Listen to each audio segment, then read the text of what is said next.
Hello everyone and welcome to the World Class Dan podcast. Our special guest today is Dean Windas and we're here today in the Village Hotel Hull. They have events, meeting rooms, bedrooms and leisure facilities. They are undergoing major refurbishments. It's really nice here. We stayed last night and the bedrooms are well decorated. They have their Christmas party nights, which are available to book online. So if you check out that, it's live on their website.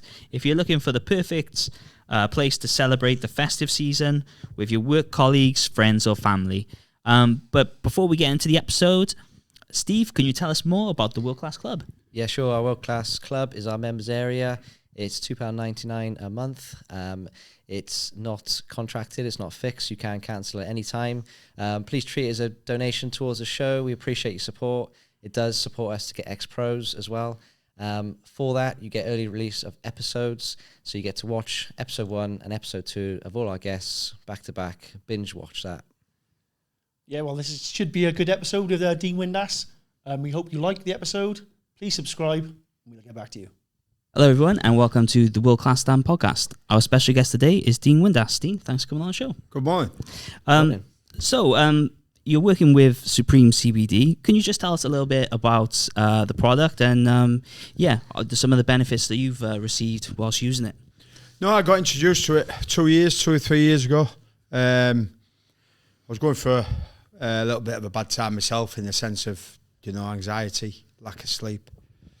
I wasn't looking after myself. And Anthony Fowler obviously looked on Twitter and obviously the followers that he had. Yeah, there were around about 100,000 followers at that time, and then I got hacked and and then lost my followers. But it was just Anthony saying, look, do you want to try this product? And I've never took drugs in my life, and I was a bit like, no, not for me. And he said, look, trust me, try it. It's legal in this country. Blah blah blah. I tried the products. He told me how to do it. Take the oil, an hour before I go to bed. Take the gummies. You can take up to, I think, 7 a day. I used to take 7 a day. That's more for anxiety, I think, for the gummies. Mm-hmm. The oil was for the sleep because I'd be dreading going to bed. That was my problem. My mind was working overtime, and obviously I was going through a bad time at the time. So I was like, I didn't want to go to bed. And when I was tired. When I got in bed, I couldn't go to sleep because you're tossing and turning. And then when he gave me this oil, it just sort of knocks you out a little bit. I was telly in bed and then just drifted off and I kept taking it, and then the rest is history, really. But yeah, I try to promote it as much as I can to help people with anxiety, panic attacks. If they've got problems in life, I know that Anthony's mentioned a few people who take it who's had cancer, and it helps them with the cancer. I'm not a doctor, so if anybody asks me personal questions on direct message on Twitter, I put them onto Anthony because I'm not, as you say, I'm not a doctor. I take it for my anxiety and my sleep and so it calms me down. So it's been very successful. I've had a lot of, the one thing that we do, and you'll know in the podcast that I try helping people as much as I can, but, the one thing that if it helps one person, with a mental health or whatever, then, but I don't throw it down people's throats. If they don't want to do it, they don't want to do it. If they try it and they come to me, I've had people come to me saying, it didn't work for me. Mm. Well, don't do it then. Yeah. That's and it's expensive stuff, and people, and actually, and I mean this, I don't know how much it is. And like you say, you go on to the Windass 40, you get 40% off. All the other celebrities do the same. And if it just saves you money, it saves you money. But if somebody said to me how much is a bottle, I won't have a clue. Mm-hmm. I get products off Anthony Fowler. And yeah, it's been successful, but as you say, I don't ram it down people's throats. Definitely. If it helps somebody, then brilliant. Yeah, definitely. Well, you've been using the muscle rub, haven't you? That's worked for you. So the muscle rub, as well. I've never had it. I've just pulled my calf, haven't I, yesterday? So I might, Anthony, when you watch this, send me some rub, will you? Because my calf's fucking screaming at the minute. So. Yeah. But people, have different. I just use the gummies and the oil. So. Yeah, I've used some of the mushroom capsules, some for concentration and things like that. See, and I've never had that, you see. So you're educating me as well. They work. But if anyone watching wants to try some other products and they work for you, you can use code WINDASS40, WINDASS40, and that's at supremecbd.uk. So just getting into the podcast, obviously we've seen you picked up a bit of an injury, but what we're gonna ask you first of all is if you could give us your all-time 1 to 11 that you played with And if you wouldn't mind writing Turn on around and doing it. yeah. And that. Well, obviously, my first one's got to be Mark Crossley. Mark Rossi, Big yeah. Norm. Big Norm's my best mate. Yeah, he's going to be... in goal, yeah. He's going to be best man at my wedding when I eventually get married to Kerry. So Big Norm, yeah, I used to room with him at Middlesbrough. Great lad, you know, top lad. We play golf every Thursday. We set up our charity, Walking's brilliant charity, together. Yeah, we've got a lot of celebrities and ex-footballers on the Walking's brilliant group. So Big Norm's my number one. Listen, you've played, you know, obviously. You know, there was Mark Schwarzer as well at Borough, who was a great goalkeeper, great Premier League goalkeeper, and a lot of other Bose Mile, you know, West Brom and all of that. So you caught Neville Southwell on the tail end of his career as well. Yeah, Bradford, but I got Nev when we was at Bradford. He was goalkeeper coach, and had to play against Leeds. But Nev was a goalkeeper coach, but listen, probably one of the best goalkeepers in the country, isn't he? And you would say that because you're Welsh anyway. So and Norm's Welsh, so there you go. You three will be happy. Yeah, great. What formation? I'm going to old fashioned 4-4-2. Right, okay. I don't like these one up front on his own and that. So, my best right back. God, this is hard, this, isn't it? It is a bit of pressure on the spot. There's no. I'll go for right back. I'll go Sam Ricketts. Sam Ricketts. Another Welshman for you. Yeah. Another Welshman. Sam. There's a story about Sam. I was at Oxford United when Sam was a YTS, and Sam used to clean my boots. Yeah. He was my boatman.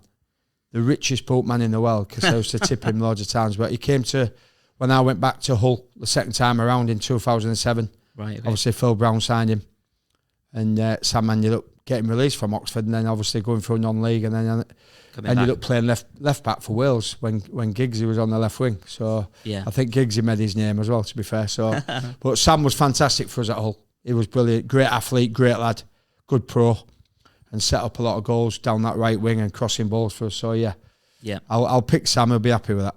Okay, moving on to your centre back pairing. Then who are you going to have at the back? I've got to go with Gareth Southgate. Okay, yeah. At Middlesbrough. Obviously, ex-England manager. Yeah. How do you think he gets a bad time for his England managing performance? Well, he's probably been the most successful. Listen, nobody's won a trophy, have they, as England manager? So, but he's been nearly there, like a few of the managers have, Bobby Robson and people like that. But in our time, he's been the most successful. Great lad in the change rooms, very quiet. Never thought he'd ever be a manager. Right. Okay. Never ever thought. Big nose, we called him in the change rooms, which he'll know about that. But he was a great lad, great pro, good lad to be around. You know, educated you how to live your life. I played till I was 40, so that was probably Gareth's input to my lifestyle. He'd come in every day in the morning. You know, you're doing yoga 8:30 in the morning. You'd be the first one in, last one out. So great lad, good player. He's never changed visibly, has he? No, he's always had that. He's always been a skinny bastard. You know what I mean? But with a big nose. But no, he's got that metabolism really. But no, what a great player, and obviously played for England as well. But one of the most successful England captains. Brilliant. So alongside Gareth, then who's going to be your centre back? I've got to go for his best pal and God rest his soul in big Hugo Akiog. You know, he's EGU. I think Hugo EGU EGU Akiog. It'll be EH. Just put down egg. GU. I think it'll be EGH. OGE, maybe Ekiog. We'll have to Google it. I'm not the best. Listen, he was. Listen, IOU, I think, isn't it? That's definitely not it. We'll it don't matter. We know who he is anyway. That's definitely not it. Listen, when people watch this, they'll know I get the fucking spelling wrong. So it makes no difference. It wasn't my strongest point at school. But no, what a great. Steve Harrison, the first team coach, used to call him Mr. Windle. You know, but he was obviously died so young. You know, he was an unbelievable athlete. His physique was frightening. You know, he must be 4 or 5% body fat. He was ripped, but they compensated really well together. You know, Hugo wasn't the greatest on the ball, but defending 1v1s, he was probably the best that I've I've ever worked with, really, doing a 1v1 drill, and obviously Gareth was quite quick, so they compensated each other really well. And they was both at Villa together, so. Yeah. Do you know, Great partnership they were, weren't they? Yeah, they had a good partnership at Villa. But I think Hugo signed, because Terry Venables signed me, and it was Brian Robson who signed Hugo, and it was Steve McLaren who signed Gareth when Paul Ince left, because Ince was the captain when I first went, then Gareth became the captain. So 2 different signings. I think Gareth came for 4 million or something. I think it was 4 or 5 million. Hugo came for 8 million. But yeah, them two were great. I don't remember him being quick, but yeah. Yeah, Gareth was quick. Yeah. Oh, yeah, long stride. Yeah, not rapid, but it wasn't Quick slow. Quick enough, yeah. But Hugo was very quick. Steve. But obviously, I think Gareth would probably say himself he was better on the ball than Hugo was. So yeah. Brilliant. Yeah, so spelling wise, EHIOGU. But yeah, let's so get it right. You don't moving on It to don't left matter. back. It don't matter. It's too far gone now. It's too far gone. So moving on to your left back then. Who's the best left back you Well, played with? I'm not going to go down the Middlesbrough road all the time, really, because obviously Frank Quadrille was a great left back for us. But I'm going to go down the road of back at my old club Hull, my hometown club in Andy Dawson. Right, okay. Andy Dawson went right through the divisions with Hull. Started off at Scunthorpe. I think he's a Scunny lad. And he was just fantastic, to be quite honest with you. Coming from League 2, going all the way to the Premier League. Yeah. I remember playing against Arsenal, and he was marking Theo Walcott, who was rapid. And Dawes wasn't the quickest. He wasn't slow, but he wasn't the quickest. And he had a good day that day against Theo. We beat Arsenal 2-1. I was sub at that on them days when I was 39-year-old. But Dawes was a great pro. Him and Nicky Barn were good friends. Yeah. But yeah, it was for his hard work and it wasn't flash. He could defend. He was only small, but he was very good in the air. Very angry. When his eyebrows went together, we knew that Dawes was in a bad mood. He's obviously Michael Dawson's brother, so yeah. But you won't tell because Michael's 6'4" and he'll be 5'2". So, but no, Dawes was a great athlete as well. Did the right things. Good pro, and so I'll pick Andy. Okay, so moving on to your midfield then. Who are you going to have as your midfield for? Well, I'm going 4-4-2, so I go as my right winger. As probably I would say hard working, because I was always a team player. If I scored a goal, I'm delighted. If I set up a goal, I'd be even more delighted. But I'm going to go for Jamie Lawrence at Bradford in the Premier League. When I signed for Bradford, when they were third from top in the Championship, we got automatic promotion. Mm-hmm. Jamie was well known for dyeing his hair all the time, different colour hair every week. I used to live with him when I first signed for Bradford for 2 or 3 weeks before I got a house when I was just got married and had Josh. But what a great lad, great in the change rooms, loved a beer, loved his Guinness, but he could run as well. He was a great pro, but he's a right back. It'd be Sam Ricketts' dream, because he'd get back and help you up and down. And all fairness, and he'll probably say it wasn't the greatest quality in the world. His crossing, he worked very hard on his crossing and that. But in the team, he'd be the first on your team sheet every week, because you know what you're going to get from him. Yeah. 100%. He'd get you the odd goal, score you a few goals, but more importantly, helping your midfield players and your right back out. He was a great lad, and you knew if it was going to kick off, Jamie would be there with you. That's what you want, that's probably how I'd want in my team every week. And so we called him Jam. He was a great lad and a good player. Played for Leicester in the Premier League as well, so he had that experience. What formation are you going for then? You going 4-4-2? I'm going 4-4-2. I'll just go for it. Make it simple. Make it simple. So moving on to your centre midfielders then. So these are just the players I'm playing with, is it? Yeah. Not all against, because Gascoigne's got to be in there for me. But we'll talk about him later. Yeah, I'll talk about Gascoigne. No, I think in midfield I'll obviously go with Stuart McCall. Right. Okay. Yeah. My captain for Bradford. Coming to the end of his career, Stuart played against him. Obviously, when he was at Glasgow Rangers, when I played for Aberdeen. Yeah. And then that's when he had, obviously, he had Grant in midfield, Gascoigne. Stuart was a tackler. He could play, Stuart. He was a good footballer, very good. But when I went to to Bradford. He was coming to the end of his career, really. Yeah. You know, but Paul Jewell brought him in. Obviously, Bradford legend from the 80s. Went to Everton and went to Glasgow Rangers. Great career, great lad. You know, Got stuck in, didn't he? yeah, he was a tackler. You know, we always call it one of these, not being disrespectful to Stuart, they called them water carriers. Yeah. You need them water carriers in midfield to get the ball and give it to Gascoigne, give it to good players, and Stuart was a good player on the ball as well, though. But as a captain, he was very, very, you know, vocal, pull people around the pitch. You know, if we were winning, he knows how to get over the line to win the game. Yeah. So he'd pull people in, drag people around. So Stuart, for me, was a great captain, great friend of mine as well. Gone in the coaching now with Eckenbottom. You know, Paul Eckenbottom. Yeah. He's with Eckie at Preston now, being at Sheffield United, and you know, obviously Eckie plays golf with us. He's a good friend of mine as well. So sorry, Eckie, I couldn't get you in that left back, but you was shit anyway. So don't worry about it. Brilliant. So you got the as you described, water boy with Stuart McCall, water carrier. Who's going to be alongside him? I'm not being disrespectful in the sense of water carrier. I know what you mean. It's one of them. Roy Keane was one, wasn't he? Really, arguably. Maybe? Yeah, Roy Keane was a water carrier. Yeah, and they'd probably stay that. But Roy was, you know, listen, Stuart was a box-to-box midfield player when he was young. Yeah. And you've got to adapt as you get older. Yeah. And Stuart used to sit there and give people who can play, but you could rely on him.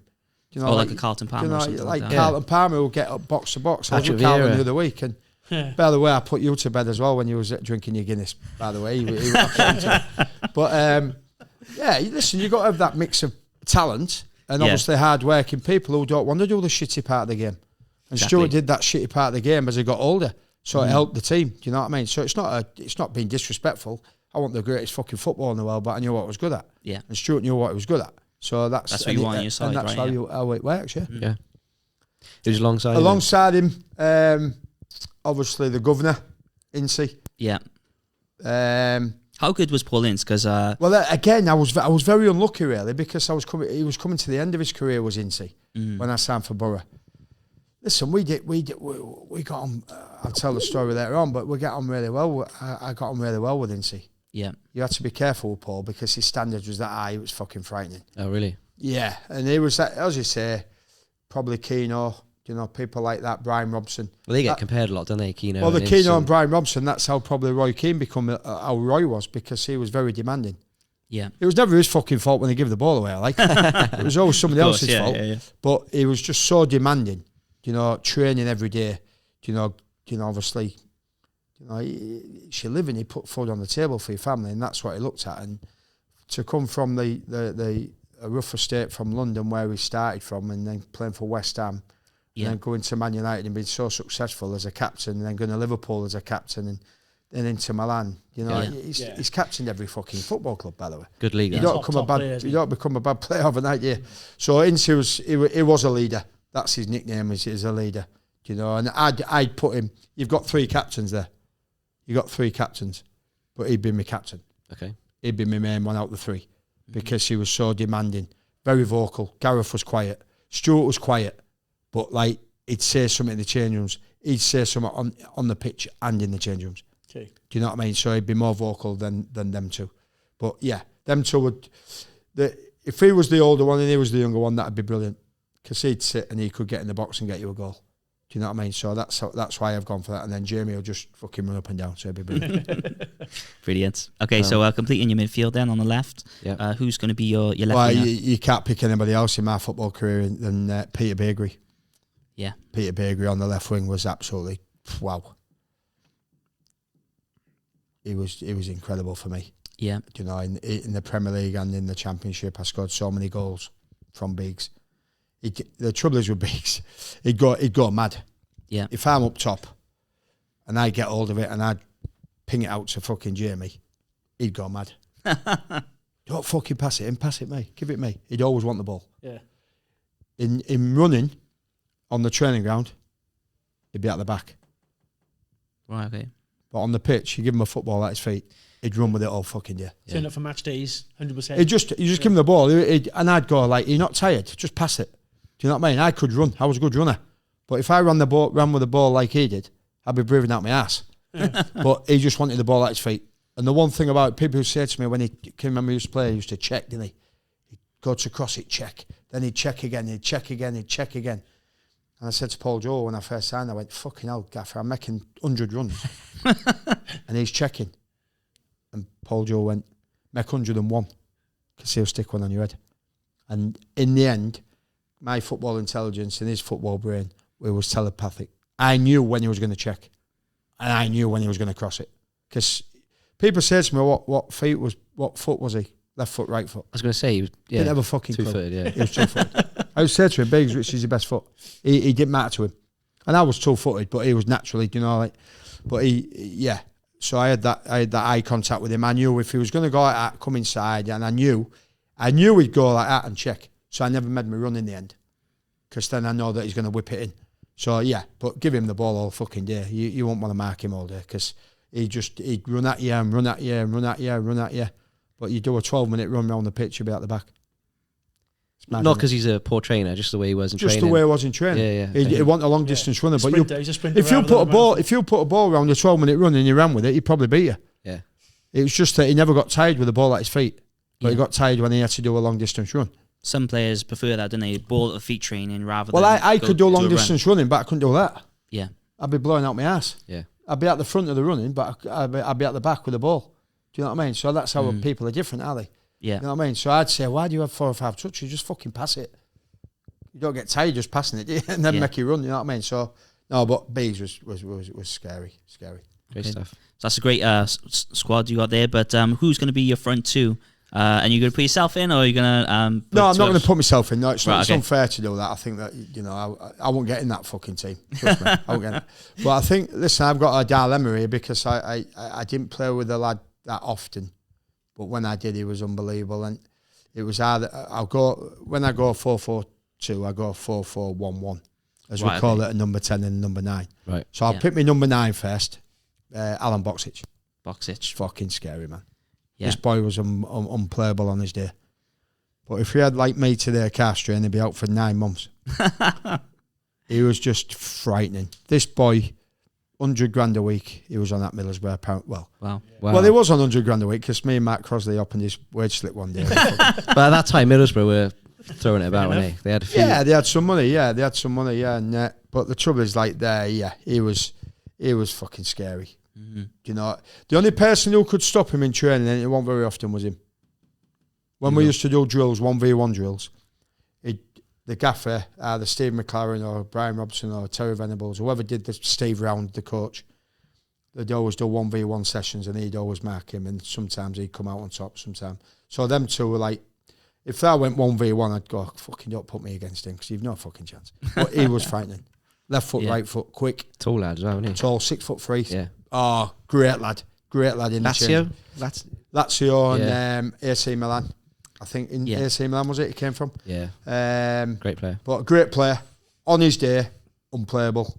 If he didn't fancy it, fucking no. You're not getting out. You're not getting any change out of him.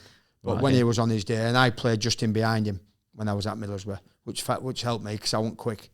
My football brain was quick, and Venables said to me, when you play in these areas and you get on the half turn and he makes you run, you pick him out, he'll go and score you a goal. But yeah, listen, when you're on 100 grand a week, you cannot be in your team, can you really? Yeah. So I've got a dilemma, actually. Can we play 12 instead of 11? I've got either fucking Benito Carboni, or I've got JJ Kocher, because JJ Kocher came to Hull with Phil when he had him at Bolton with Big Sam. Yeah. But Phil couldn't get him in our 4-4-2 team, because Phil was a 4-4-2 in my day. Right, okay. So there'd be either me, Fraser Campbell, either me or Caleb Forlan at Hull. He couldn't get JJ in the team unless he went in behind. And he didn't play up front, really. He either played on the left, but he didn't want to run back. Yeah. Well, Biggs didn't want to fucking run back, but... More of a luxury player, wasn't he? Yeah, but you get these number 10s now who are luxury players. Do you know what I mean? Yeah. Like now everybody plays 4-3-3, so you don't really have a luxury, do you? You know, you get the odd one. Madison, probably a luxury player. Yeah. You know, Foden in a sense. Odegaard, yeah. Odegaard, all these people, but they've got to do the shitty side of the job now, because the Premier League's so demanding.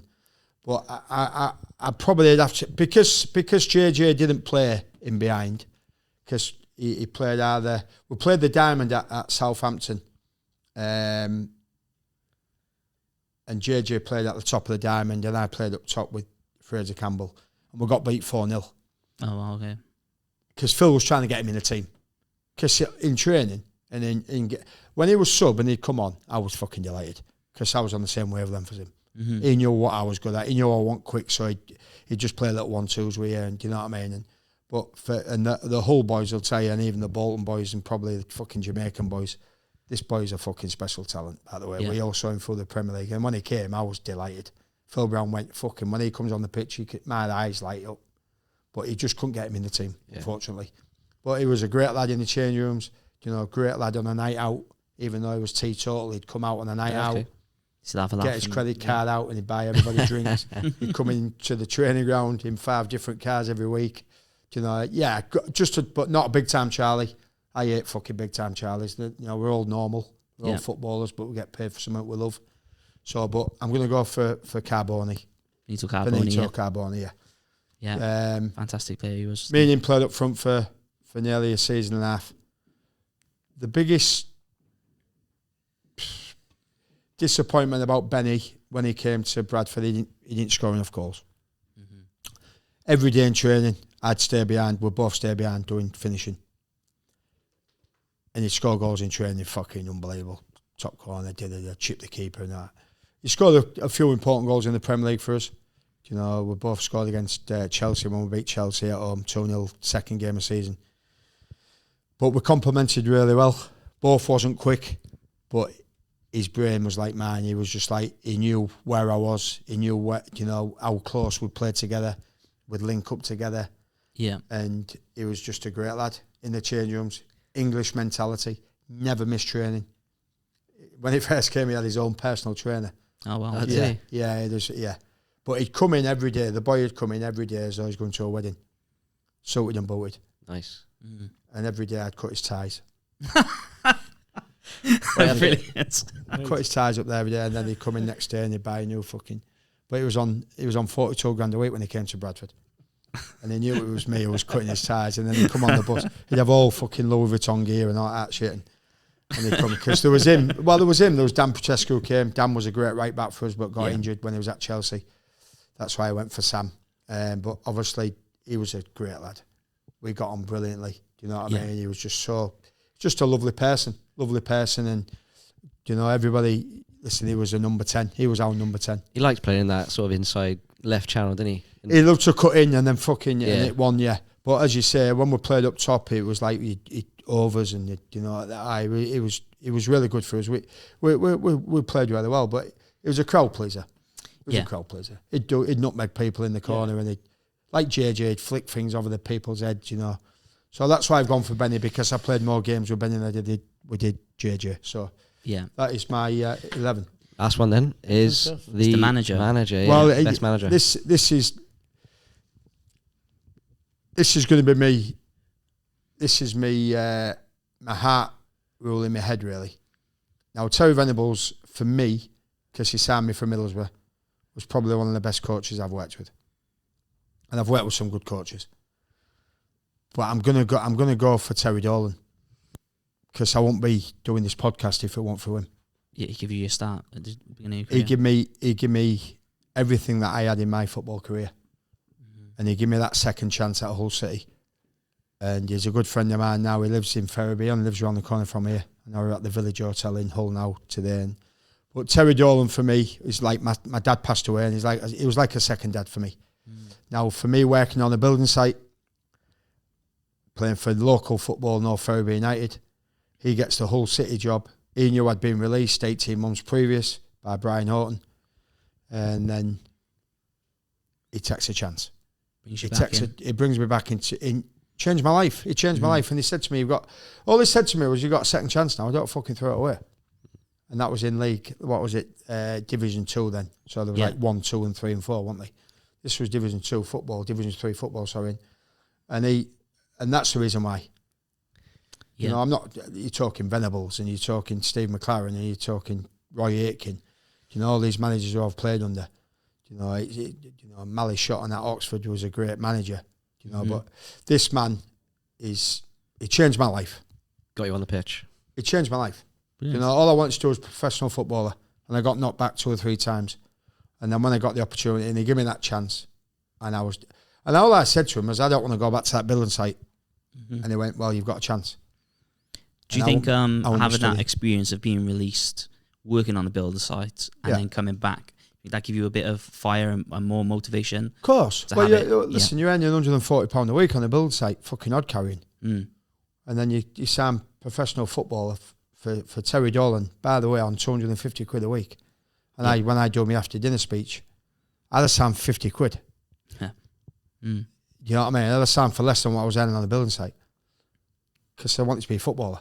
Exactly, yeah. And I knew that I was good enough. I just got to get that physicality. And when you're training every day now with professional footballers, you know, Lee Paling for me could be in the midfield.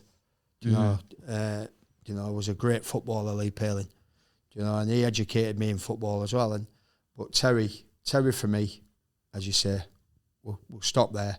I won't be studying here talking to you if it won't through that, man. Brilliant. Okay, so that's Dean Windass's 1 to 11. Thank you. We're going to go now into the current season and the Premier League. So how your current clubs are performing. Let's talk about Hull first. They had a tricky fixture away yesterday at Norwich, and they come away with 4-1 defeat, was it? So, yeah. Yeah, 4-0, was it? 4-0. 4-0 yeah. I yesterday, knew it was Norwich, 4, so, yeah. yeah. Yeah. So, how do you see their chances for this season? Do you think they got a chance of making the playoffs? Listen, I'm a Hull boy. I went to watch Hull City when I was 6 years old with my dad, and I've always been a Hull fan all my life. You know, I'm a Hull FC fan. I'm a Hull Kingston Rovers fan. You know, I'm a Hull fan through and through, and I don't tell lies. I'm a realist, mate. And and if they're shit, they're shit. If they're good, they're good. And I'll say that. When I was ambassador for the football club, I got criticised sometimes on the stage for, you know, telling people that I've watched a game of football wasn't good enough. Never dug anybody out individually, because it's not an individual sport; it's a collective sport. But playoffs, not a chance, not a chance. And I hope I'm wrong. Whoever watches it, I hope I'm wrong. I don't think I will be. The way that they play is a different way, where the German manager now is playing. Listen, we all know that they all play from the back now. I just watched this morning. I watched Ipswich, you know, nearly give a goal away yesterday by just playing in their box. Yeah. Don't get it, me. There's a time and a place when you play. I know that the game's changed since I played. But Hull City concede too many goals by giving too many goals away at the back. Not got a prolific goal scorer. I went to watch him on Saturday with all the ex-players for the 120th anniversary. Beat Cardiff 4-1. Cardiff wasn't great, but if Cardiff would have took the chances, they could have come away, with the result. But no, I just think that obviously the game has changed so much now since I played. I hate the one up top. Yeah. If I ever become a manager or whatever, which I won't now, I took on my coaching badges, but I'd never become a manager now in the sense of that they've always played one up top. I don't get it. It's hard enough scoring with two up top. You know, when I played up front on my own, not many times, but I did, and it's a tough ask. You used to have those relationships with the front two.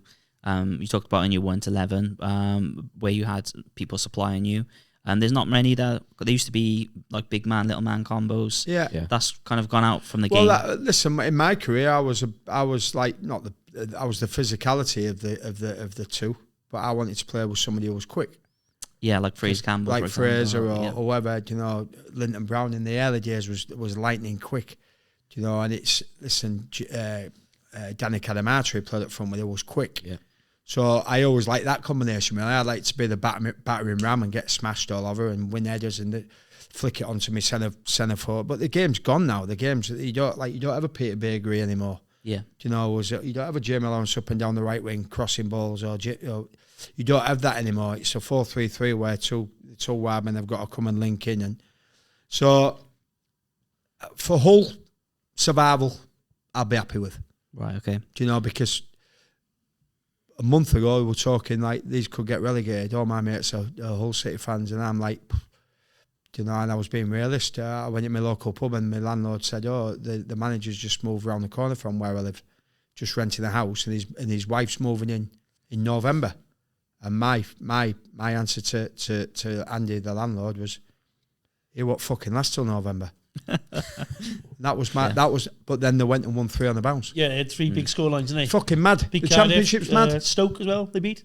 The championship's mad. Yeah, yeah. And then Stoke go win 6-1 the week after.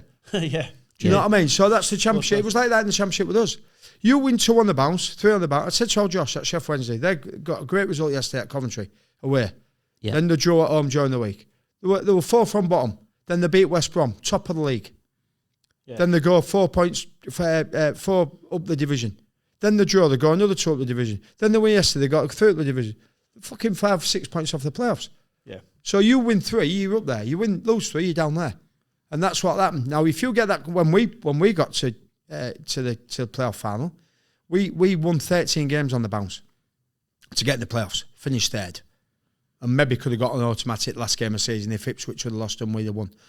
But we never thought we could get in the playoffs. We got beat by Preston 3-0 away, and Phil Brown went, "You've no fucking chance of getting in the playoffs." And then after that game, we went 13 games unbeaten. Yeah. So the championship's going to be like that all the time. It's the toughest league to get out of because the bottom can beat the top and the top can beat the bottom. So my answer will be they won't get in the playoffs. Hopefully they'll stay in the league. Right, Yeah, okay. it was a bit like that. With Cardiff, they've had the worst start for 93 years. Had a midweek win against Millwall. It's looking a bit more rosy now. But they were shocking last week against Hull. Oh, yeah. And then got a manager, and that manager was on the touchline, or whoever the interim manager was. And I was sat next to Brian Norton, and I'm going, but you had 2 chances. Cardiff had 2 chances to go 3-3 when you were 3-1 down. Mm-hmm. And I went to Brian Norton, if Cardiff score in the next 5 minutes, because it was on the ascendancy, Hull will shit themselves. But you missed your chances. Cardiff missed the chances. Yeah. And they could have come away with a fucking 3-3 or might, because I think there was about 25 minutes in the game when they're just missing chances. And I'm thinking, God, these are fucking poor, these. And then they go fucking win the week after. Yeah. It's crazy. It's That's why when you gamble, I do 5 teams for 20 quid every week, just for fucking interest. I can't pick a winner. Never pick the championship sides. You can't pick a winner. Gone after the first Do fixture. you know what I mean? So, Yeah. that's the championship. That's it, So, brilliant. so you answer your question. If Hull City stay in the championship, I think my friends will be happy, and I'll be quite happy. Another side you played for, Middlesbrough. How do you rate their chances this year? They got beat yesterday, didn't they? Mm-hmm. They got beat. Did they get beat? Well, they was losing 1-0. Not sure. I think they were losing 1-0. I think they got beat yesterday. I think Michael's done a great job. He's not, he'll get the backing by the supporters.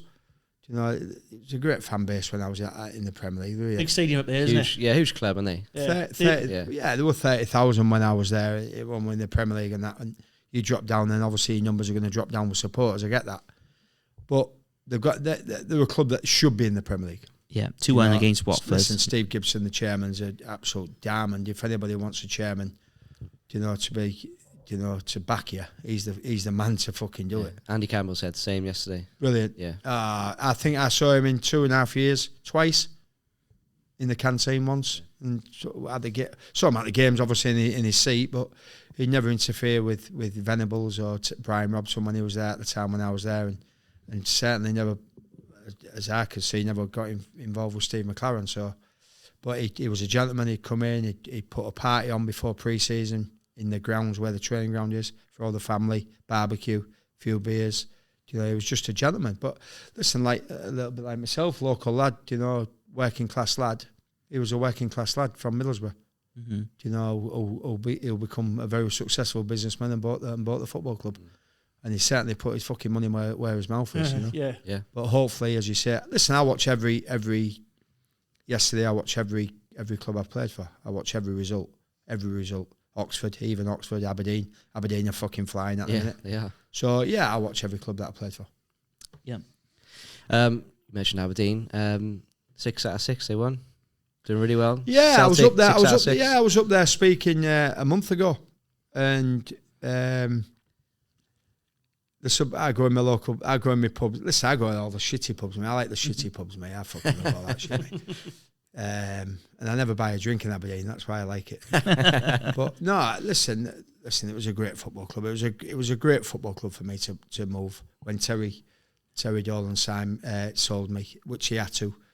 People do know this because I've done a few podcasts. I don't know that many podcasts, but because I like you Welsh people, I'll do it for you. But it was a situation where I'd obviously been at Hull 4 years. The club were going to go into liquidation, and Terry Dolan pulled me in, and Norwich City came in for me. Martin O'Neill came in for me. So Terry pulled me in and he says, it was just before Christmas, December the 2nd, I think it was. And he says, we need to sell you because we're 250 grand in land revenue debts. I went, right, okay. He says, I don't want to sell you, but you're our biggest asset. We need to pay this 250 grand off. So I went, right. So I put my house up for sale. A squaddy knocked on my fucking door. This is mad, this. A squaddy knocked on my door because the house was up for sale. And he went, see, your house is up for sale. I went, yeah. I paid 48 grand for the house. That was in 1994, whatever it was. Josh was 2-year-old, I think. And he says, I'll buy it. Well, normally you go through estate agents, don't you, all that shit. And I went, what? He said, I'll give you 46 grand for it. I thought, fucking, I'm losing 2 grand here, by the way. You know what I mean? I wasn't on a lot of money then, was I? I think I ended up on £600 a week when I left Hull.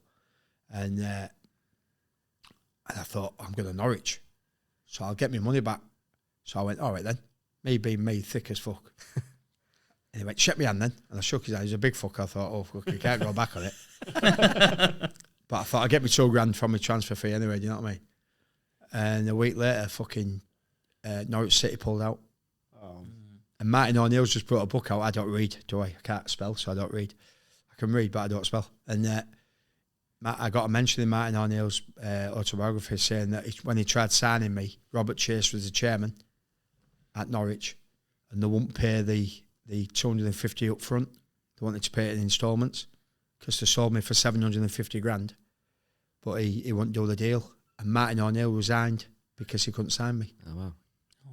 So, true story. And then that's when I went to Aberdeen, and Aberdeen paid the 750 up front.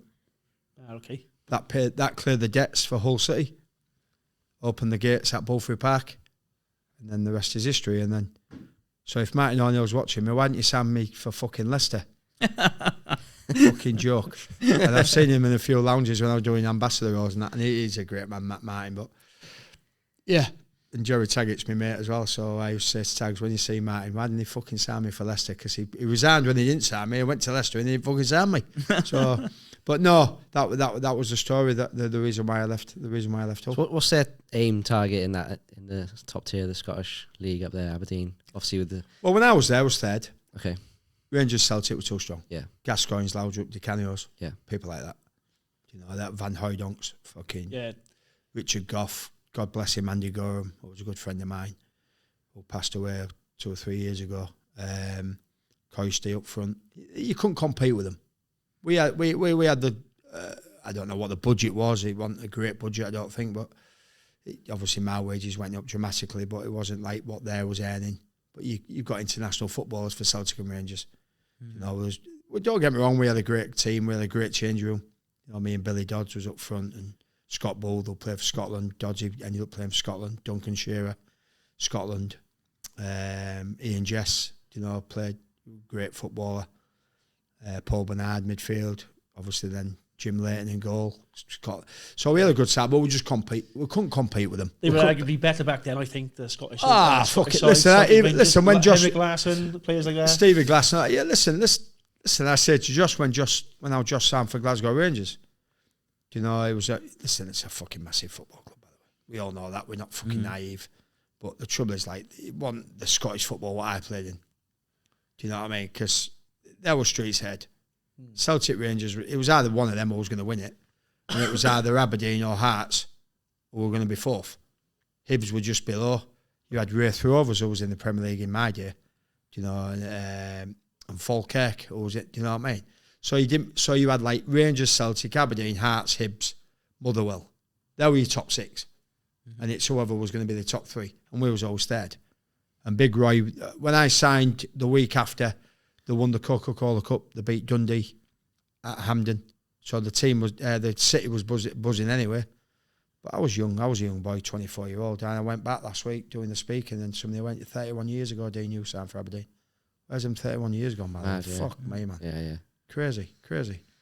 Would you say, in terms of comparison between when you played in the Scots Premier League and what is now, the sides, the Celtic and Rangers sides then could probably hold their own in the Premier League, whereas now they kind of take their players from the Championship? Were they more like that kind of difference, would you say? Yeah, because I think now the players in the Championship who are not good enough to play in the English Premier League. Mm. So they go to the Scottish Premier League. No disrespect to the Scottish Premier League, but that's the level that they're at. That's fact. Yeah. That's fucking fact. In my day, Gascoigne could have gone to any Premier League team. But because of Walter Smith, Walter could fucking tame him. Yeah. The only probably manager who tamed Paul was that he, as you say, that's when they won 9 in a row when I was there. I'd say any of 5 or 6 players who played for Rangers and Celtic could have played for the English Premier League in that era. Yeah. Now you couldn't do it, I don't think. There's only like a handful you'd pick up the Scottish League, isn't and there? people say now Rangers Celtic go in the Premier League now, you get relegated. Probably. And they're probably just below the playoffs in the Championship. And that's fact. It's not fucking being rude, it's fact. Yeah. Do you know what I mean? Yeah, definitely. So when I got to the Premier League, when I played in the Premier League with Bradford, I never thought I could play in the Premier League. Because you got to be quick, you got to be an athlete. Don't get me wrong, I was fit as fuck. Don't get me wrong, I was fit. But I thought to myself, fucking hell, this is going to be a different. And every footballer has a level. Mm-hmm. And again, facts. You're either a fucking goal scorer, Championship goal scorer, and you go to the Premier League, you can't score a fucking goal because the defenders are quicker, the defenders are better, they don't make many mistakes. Yeah, you get one chance in the Premier League, you've got to take it. You get 5 or 6 chances in the Championship. No disrespect to the centre halves, but the centre halves are at that level for a fucking reason. Do you know what I mean? Look at Ipswich now. Do you know conceding goals like you won't believe. Ipswich, the team that Ipswich have got now, they go piss the Championship. They'll have 100 points by Christmas because the team they've got, Delap scoring goals. My mate Mark Greaves, or Jacobs Greaves, has just gone to Ipswich. The best player for Ipswich, Jacob Greaves. I don't like that because he's my centre half. So what does that tell me? He's fucking defending every fucking week. I want my centre forward to be the best player. Yeah. I don't want my right back and my left back and my 2 centre halves to be the best player because that means he's defending all the time, innit? Yeah. And Jacob's done that absolutely unbelievable. And I'm so proud of him being a local lad. And I know his dad, I grew up with his dad who played for Hull City, Mark. And he's so proud of him like I'm proud of Josh. But there's a level. Like we went to Bradford, there's a level. Yeah. And Paul Jewell said to us, you finished 4th from bottom, we've had a fucking great season. And we finished 4th from bottom, we beat Liverpool last game of the season. And I said to Greaves' dad the other day, Mark, you've got to win your home games in the Premier League. Because Ipswich are getting relegated before they kick a ball. Bradford City were getting relegated before. Rodney Marsh said Bradford City will I'll shave my head if you fucking get relegated. Rodney Marsh shaved his head live on Sky when we stayed up. Great. Yeah. Do you know what I mean? Yeah. I remember that. So actually, you remember it? Yeah. So Paul Joel was, well, if we finish 4th from bottom, anything else is a bonus. But win your home games. And that's what I said to Mark Greaves the other day, Jacob's dad. Ipswich have got to win the home games. Yesterday they got battered by West Ham. West Ham 4-1, wasn't it? Yeah. Do you know what I mean? Do you know why? Couple of mistakes. Them mistakes don't cost you in the Championship, they cost you in the Premier League. It's a tough league. And talking about the Premier League, who do you think's gonna win that and who do you think's gonna go down? I can't see Arsenal win it. I'm a gooner. I know, that's why I fucking said it. No, listen, you can't look beyond. Listen, do you know what I always say about people when they say, like, you armchair fucking supporters or whatever you call yourself? That's us, yeah. That's you lot. Hands up, yeah. Yeah. Well, where you get them? I get them all in my local pub. They're all fucking dicks, you know what I mean? But I always say, right, and this is like true. If I stood next to you in the bar in my local pub after this podcast when you buy me a beer, and I went, right, if I give you £1,000, but you've got to gamble that £1,000 on all to win the Premier League, and I know you're an Arsenal fan, and I get it, and if you went that way, then fine. But if somebody give you £1,000 and say it was fucking 10-1, so you're going to win 10 grand, what would you put it on? Man City. There you go. Yeah. So you can't look beyond it, can you? Yeah. Listen, They're yes, top boys, isn't it? They are top boys. listen, yeah, do you know what I mean? Whilst Pep's around, you got to go for Man City. Listen, the only time that they're not going to is when Pep leaves. And then agree, you're going to yeah. go, Arteta's then going to go fucking, do you know what I mean? Step into it. But the trouble is that Man City never hardly slip up. Arsenal do. Especially away from home. Do you know what I mean? And I might be wrong. I might be wrong. I'm hoping that Liverpool stay on track. Because then it don't get boring for us armchair footballers now, supporters.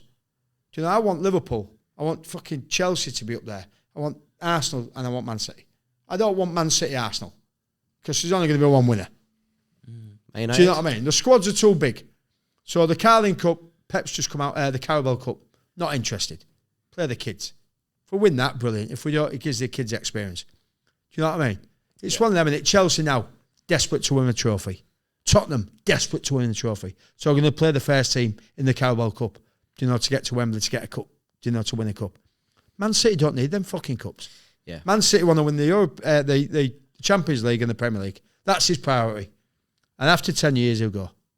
Yeah. I saw his interview this morning on Match of the Day. Gary Lineker says, do you like the international break? He went, I fucking love it. Didn't swear, but he said, I love it. He said, because he wants a break. He needs a break. You need a break. He said, and he'll go away for 2 weeks on his red wine, like Pep does probably, and on his yacht somewhere in fucking Spain or whatever. And he said, I tell my staff, my doctors, holiday for 2 weeks. Yes, you've got international players. Hopefully they come back fresh, don't get injured. But you can't look beyond Man City, mate. You can't look beyond Man City. So there's your £1,000. You just won 10 grand. Brilliant. How about relegation places? Who do you think is going to Ipswich will go. Yeah. Ipswich will go. Southampton will go. Yeah, they haven't got a goal scorer either. They Southampton. They've lost the key, it, playing up the back again. Again, it's just but that's just football now. I don't get it. I just don't get it. Do you know, if you want to stay in the Premier League, fucking do the right things. These managers, me and Josh argue all the time. Oh, Dad, yeah, kick the ball up to Windas up front and fucking. Well, if it gets the results, why they fucking do it then? Do you know what I mean? Won't kick the ball up to Josh Windas, he never fucking heads it. But apart from Wembley, but it's one of them where how do you win a game of football? Russell Martin's. Listen, I know I played against Russ many times, and he's a centre half. And would he want to play from the back when he was a centre half? No, but they get this all. Listen, I'm old school. I'm an old fucking dinosaur, aren't I? If Pep Guardiola went 4-4-2, like I've done there, every fucking manager in the country would go 4-4-2. 100%. Thank you very much. There's your fucking answer. So come on, you managers. You keep giving the ball away at the back. Hull City manager, if you're watching, get Windas as your striker coach. I'll get you fucking goals. Don't worry about that. But why put square pegs in round holes? I don't get it. It's got to be an expectation from... Yeah, but you're not John Stones. You're not a fucking Kyle Walker. You're not a fucking... No. Do you know what I mean? And different styles make different games, don't they? Like Man City, Liverpool, they've had the contrasting styles when Klopp versus Pep over the years, and they've been the most entertaining games. One exactly. a bit more direct with Klopp. Obviously got tick-attack. Do you know the one thing about the new manager at Liverpool, which I love about him? He's not hardly brought anybody in, has he? No, he hasn't. He doesn't need to. So why upset? The only thing that he's done is probably the style of football. It's not as much as a pressing game like Klopp used to do. But everybody's bought into it. Yeah. You don't see Liverpool fucking about at the back. You get the ball to Van Dijk, he gives it to Robertson, they play forward. Just play forward. Yeah. Like, honestly, I watched the Ipswich game this morning. It was like watching kids on a Sunday morning keeping the ball in the penalty area. Do you know what our philosophy was? If that ball is away from our goal, they won't fucking score. What was the philosophy of managers? If the ball's in Rose Head, kick it out because they can't score from Rose Head. What's wrong with that? Yeah.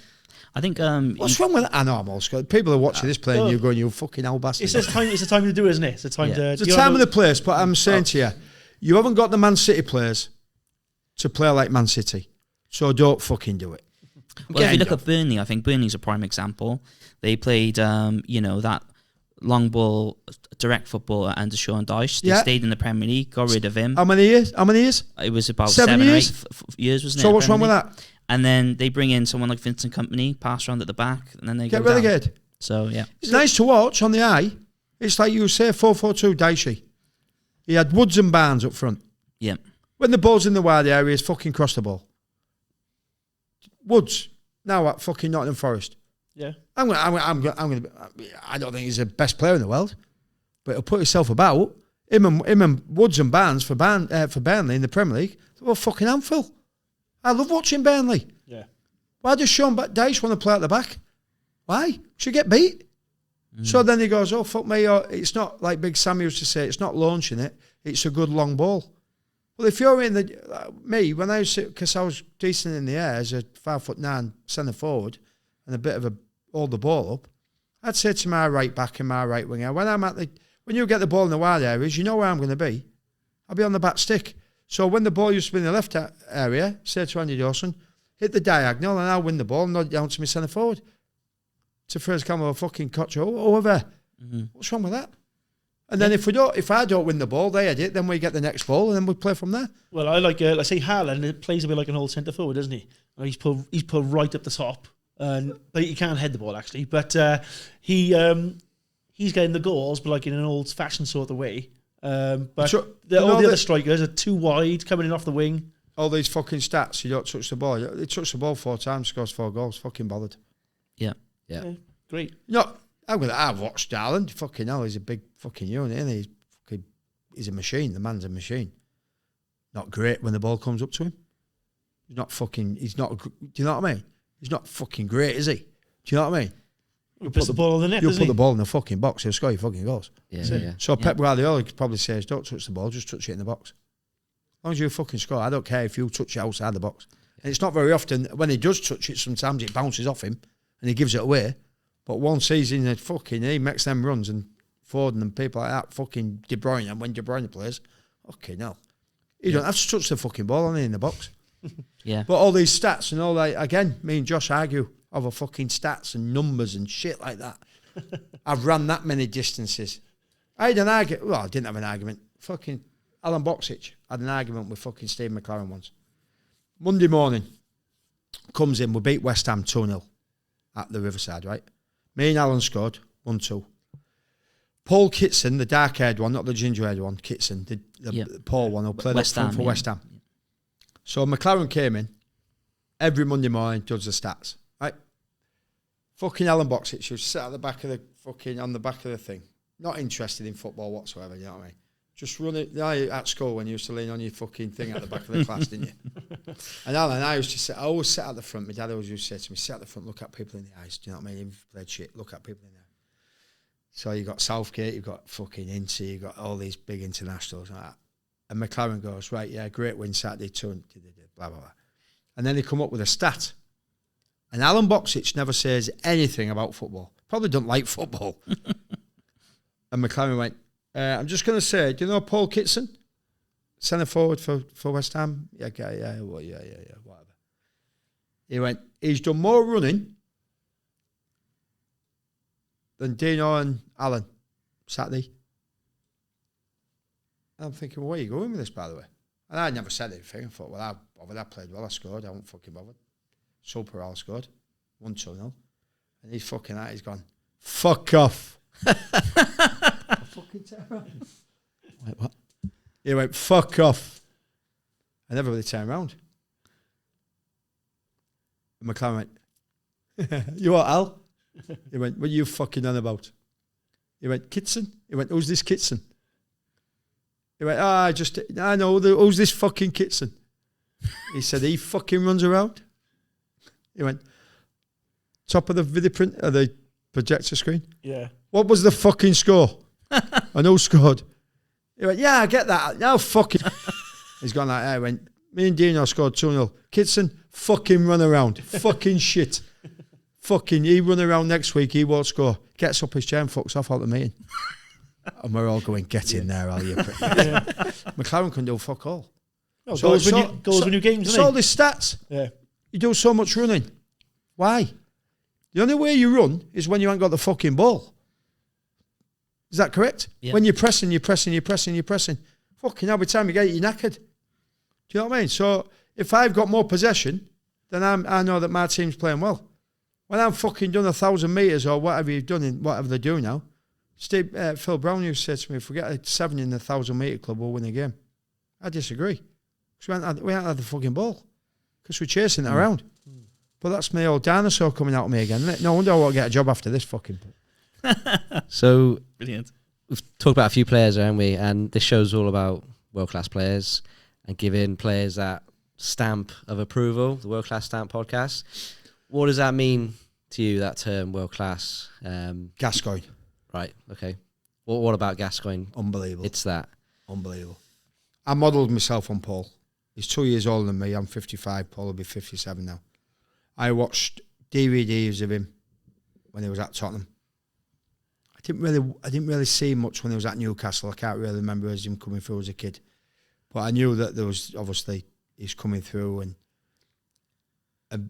Venables said to me when he signed me, he went, "You remind me of Paul," to me as a character. Because I enjoyed my life, I enjoyed my football. And like I said to you when I was doing the thing, I didn't take it for granted. Mm-hmm. I got paid for something I loved. And I was a joker, and I still am. Still a fucking idiot. But Gascoigne for me was just, when I watched him on DVDs, I loved him because he was a local boy from Newcastle. And my dad said to me when I signed pro, being a local lad from Hull, never ever change. As a person and as a man, and because you're a footballer, because you might need people on the way down when if you do it rock bottom, which at the time I never even thought about it. And I always took them words off the old man. And I watched Gascoigne in his local pub on DVDs, having a beer with his mates on a Sunday, in his local fucking boozer, playing cards, having a pint. The game's changed now. I'm not advocating. My two boys are teetotal, which I'm delighted with. And people say to me, "Oh, you was a drinker, Dean, when you played." No, I wasn't. I played till I was 40. I never brag about anything in my life, but I'm the second oldest outfield Premier League player to play in the Premier League. Teddy beat me. I like to pint after a game. Like when you go to work, you go for a pint at the end of the week. Factory workers go for a fucking pint at the end of the week. Building site people go for it because you've worked all week. I've trained all week. I've played a game on a Saturday. Win, lose or draw. Gascoigne was like that.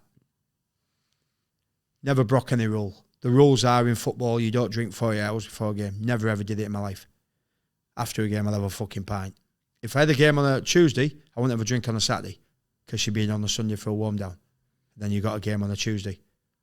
And then I'd have a beer after. I'd go home and have a beer after. And then I'd have Wednesday off and I'd be back at it Thursday. So Gascoigne for me was a great role model for me in a sense of character. Don't get characters anymore. No. They're all fucking robots. Yeah. Do you agree? Because I watch football now. I don't see anybody. Listen, forget about money. Forget about money. You're getting paid for something you love. If you're on £10 a week or 10 million a week, you don't see any fucker smiling. Everybody's talking like that. Oh, what's all that about? Do you know what I mean? Fucking robots. And I say this to Josh now. Do you ever laugh? Do you ever laugh in the change rooms? Does anybody put deep heat in anybody's fucking underpants or cut people's ties or... Nobody talks, Dad. Always on the fucking mobiles. Well, we couldn't allow mobile phones in our change rooms. It's much more social back then with going out from the club, meeting after training and... Well, listen, Venables used to say to us, or Brian Robson, you go out on a Tuesday because we'll be off on a Wednesday, make sure everybody's out. Bit of team bonding. Yeah. Mm. Even if you didn't drink, you had to go out. And if you got pissed up, you go fucking next day in a sauna and steam. Sweat it out. Train Thursday, play Friday and perform Saturday. If you don't perform, then you don't drink, do you? Yeah. Yeah. It's your own preference, innit? I'm not advocating people drinking alcohol, because I'm not. But that was it in that, like, you've done Matt Letizia, you've done fucking Paul Mercer. They had Tuesday clubs, but you do it at the right times. The game has changed, and I get it, and it's for the better, because you don't want people drinking and fucking all that shit. Yeah. But have a laugh. Yeah. Is it the pressure of like role model stuff, do you think? With the Well, I'm eye? 55-year-old, Yeah. and I get I go anywhere in the country and people go, Dean Windas is... I was retired 16 years ago. I have a burger when I went to watch Josh at Accrington Stanley, and this lad went, "Can I have a picture?" I went, "Yeah." And as he walked away, I went, "Should you be eating that burger?" I've been fucking retired 12 years. I used to eat a fucking burger when I played, so what's fucking wrong with that? But I was a great pro because I did the right things. But Gascoigne was just a different level. And I said That to raw Paul, talent, like. when he crossed that white line, he had no problems in his life. No paparazzi, no fucking dickheads could get to him. And that's what he would say to me. When I'm on that pitch, Dean, I mean, I'm on my own. Nobody can criticise. Listen, don't get me wrong, we've all done shit things, and I get it. You know, man, probably, but you know, Paul's and I'm not proud of what I've done in my life, bad things, but you know, we're all human. We all make mistakes. It's how we learn from them. And Paul's had them mistakes as well. But when you cross that white line, he was the best footballer I've ever graced a football pitch with. Yeah. And the only thing I'm devastated is when I signed for the Borough is that he went to Everton. But Just then when it's he a did. saving grace, really. Because me and him in the same change rooms could have been a fucking car crash. No ties, is there? Oh, no, it'd have been bad. I'd have been fined. Well, I was fined every week anyway for doing stupid things. But no, for me, gentlemen, problems, but best footballer ever. Any other players that might hit that bracket, world-class bracket for you? Boxic. Yeah. Boxic is a centre forward, as a finisher. The hardest thing in football is putting the ball in the back of the net. You mentioned about the difference between players back then and players today. Do you think this are the same levels? And is there any currently in the Premier League who you'd say is world class? Foden, De Bruyne, defending, Kyle Walker. Yeah. Fucking got beat in the race last night though by Traore. Traore. Absolutely ripped it. Yeah. I And think he it's the missed the first time. chance. I fucking he's quit that Traore, but wow. But yeah, listen, you got this, you know. Virgil. Yes. I'd have said that 3 or 4 years ago before that injury. Mm-hmm. It was a train when he could run. I think he's starting to find he's dropping off a bit deeper because listen, as a defender, when you lose your pace, you struggle, don't you? We was at the top end of the pitch, so I didn't have to be quick. I don't have to chase people to stop a goal. Do you know what I mean? These lads have to, you know, the back four or back three, whatever you call yourself. They've got to be quick, and the Premier League's that quick now. But Van Dijk, yeah, great. You know, been a great defender from Southampton, Celtic. Mo Salah again. You know, going to get you 20, 30 goals. Yeah. You'll get a 20 goal man every year. You're going to have a chance to win the Champions League, aren't you? So you're going to get in the top four. I like Maddison. Yeah. I like Maddison. I like the way he plays. I like the way he plays the game. Got a bit of a free roll, really. Do you think he was unlucky to get cut from the England squad? Yeah, I thought so, yeah. But I think for me, I like watching Foden. You know, I think he's because of his age and his same age as Al Josh, a bit younger than Al Josh. But you know, to have a talent like that, but to work for a football club and a manager like that, you're only going to improve, are you? He'll end up going to Real Madrid or Barcelona, the kid, because that's what they always do, don't they? And it'd be a shame for English football when you do lose talents like that, like David Beckham left, and you know, Beckham for me, Keane, best player I played against, Keane in a sense of aggressiveness. You know, but you know, the 4-4-2 for Man United when I played against was a fucking different world, man. Yeah. Nobody could go to Old Trafford and win. Yeah. People go to Old Trafford today. Fancy it, don't they? Anyone can go and They love win, it these can't days. they? Such poor You form. wouldn't be aren't fair, would you? If you had like accounts from players that they said at Old Trafford, because they were so good on the ball, the pitch just seemed massive. What was it like for you playing at Old Trafford? Did you see much of the ball, or like No. I'd imagine you would have had a No. tough day? No. That's the time when I played up front on my own. Paul Joel went 4-3-3 because we had to shut up shop, really. Fucking hell, Yap Stam's marking me. It was like, what the fuck's going on here? What was Yap Stam like? Fuck me. If I caught him in bed with my missus, I'd tuck him in. He was fucking massive. I backed into him. It was like backing into this pillar here. I thought, what's going on here, by the way? And then I can remember Gary Neville going. I tweeted Gary Neville this one, actually, but I can remember Gary Neville going through the back of me, like, and I fucking hated Gary Neville. I hated him. I love him as a punditry now, like, but I hated him when I played. And he quite, listen, they had a team, by the way. Yeah. And I remember Bradford, we struck McCall and that, and it was 74 minutes 0-0. Pitch was shit, actually. It was boggy pitch on the night. And we got 74 minutes 0-0. And you come away there with a point, you're fucking delighted. And they started, obviously, the four at the back with Dennis Irwin, Gary, Stam, Johnson. Good Johnson, was it? What's his name? Johnny Johnson. Roddy Johnson, yeah. And then, obviously, you got fucking Giggs, Scholes, Keane, Beckham. And you started with Solskjaer and Sheringham. So we got to 74 minutes, fucking hell, we're like, fucking, we're getting battered, like. You just want to walk away with a 0-0. You've done well. You've not even kicked the ball, but you've done well. And then after 74 minutes, Sir Alex fucking brought fucking York and Cole on, and then all of a sudden you think, oh my God, here we go. Got beat 4-0. Them two scored 2 each. Yeah. Different levels. Mm-hmm. Yeah, they were the side back then when they were top. You come away with a draw, you're delighted. Now you come away with a win, you're gutted. Yeah. Okay, switching to the England national team now. If they miss their big chance, will they get another opportunity to win something over the next couple of years? I always say this, and like I say, I'll never go back on it. All the time I'm alive. I don't know how long that'll be, but I can't see us winning any World Cup or Euros. Mm-hmm. We had a great chance this year. I wouldn't have played Harry Kane. I was in Greece watching it. I was in the bars in Greece watching it. And he didn't look fit. No, he doesn't, does he? And Gareth should have had the bollocks to drop him. But he didn't. Yeah. He kept coming short, he kept coming short, he kept coming short. They had no runners in behind. And now you see Harry Kane now fit, running in behind, scoring goals for Bayern Munich, scoring goals, 2 goals on his 100th cap, was it, or something, or whatever. And that's the old Harry Kane. If we had the old Harry Kane fit, we probably won the Euros, but we didn't. So then now you've got to sacrifice somebody, and he should have been the somebody. And that was the only chance for me that we could have won something. Yeah, Watkins and Palmer, when they did come on, they would have... Well, listen, we can say that now because Ollie's come on and scored, Palmer's come on and scored. When you start the game, it's a different kettle of fish. When you come on and you there's a bit of a spark. Ollie's come on and got you a goal, and then, Palmer's come on and got you a goal and got you fucking... If the start of the game, it's different, I get it. And it's easy for us to say, well, he should have started him then. Should have started him. How do you know? But for me, he should have left out Kane. The country was crying out for Gareth to leave out Kane. Yeah. And he still could have brought him off the bench, right? So bring him on for fucking 60, after 60 minutes if it won't go in well for Ivan Toney or Kane. Do you know what I mean? You could have put any of them two on. Ivan Toney was a handful. Yeah. Old-fashioned centre forward. He'll get you a goal. He'll ruffle feathers. Ollie Watkins, different kettle of fish, running behind. And that's what we did. When he came on, he ran in behind and caused problems.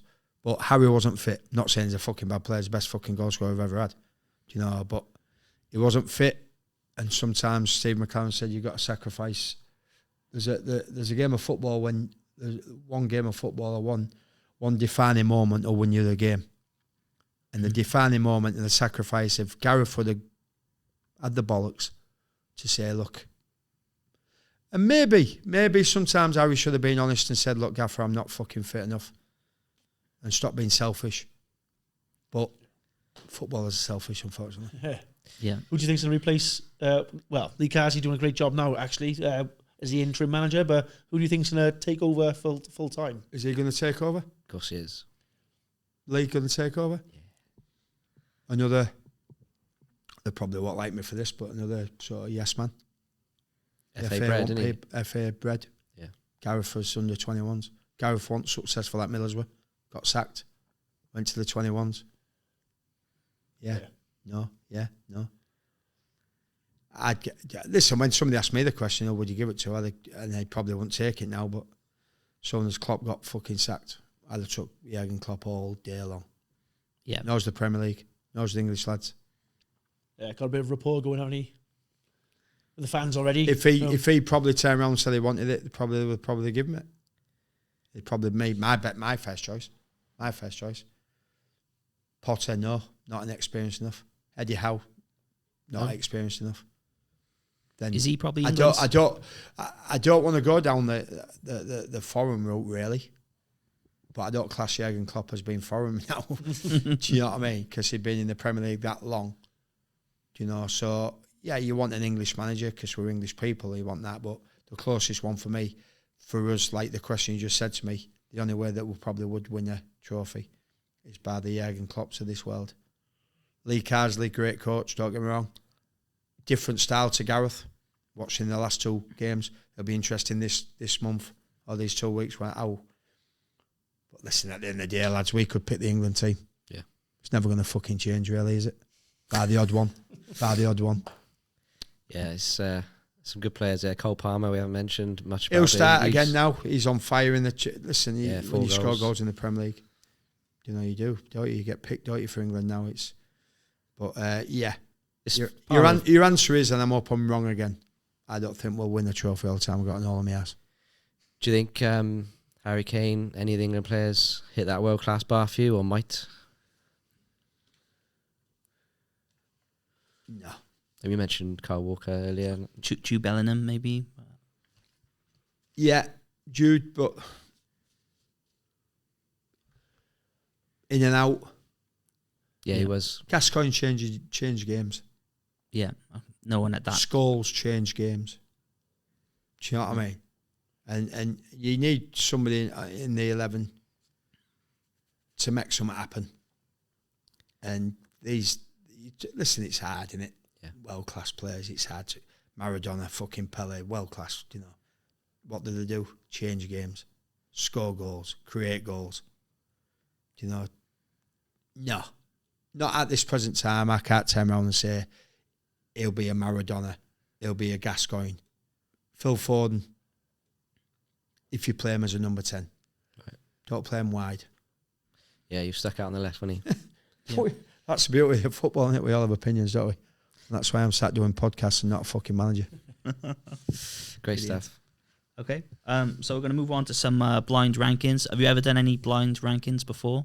So basically what we'll do, we'll just shout out 10 random players, and then you'll say, put them in order 1 to 10, and then whether you, but you won't know what's coming. So you might have to make an allowance for like who may be coming next. You're not So literally anybody out blindfolded. of 10 then? Is that what you're saying? So you got 10 spots. Yeah. We'll fire you 10 names. Yeah. You got to think, right, I'll put him 3 because I'm Oh, expecting. right, okay. Yeah. I'm expecting Gaza to be number 1, so I'll leave Gaza for number 1. Right. You know, But Gaza might not come. So Right, okay. Yeah. you got to try and, yeah. So I'll start off with England strikers. Yeah. So we'll just order them where you think they might be in 1 to 10. So first up, Michael Owen. 3, Robbie Fowler, 2, Alan Shearer, 1, Jimmy Greaves, 4. Didn't really see him play, so that's why. Gary Lineker, 5, Bobby Charlton, 6, Harry Kane, 7, Wayne Rooney, 8, Teddy Sheringham, 9, Ian Wright. 10. Okay. Not bad, Easy. that. Would you change any of them around in hindsight? What did I say, 4? Jimmy Greaves, No, I put Wayne Rooney there. Wayne Rooney. Yeah. Okay. As you say, I don't know the names that are Yeah. coming. Yeah. No, that's good. okay. That's not bad. Great.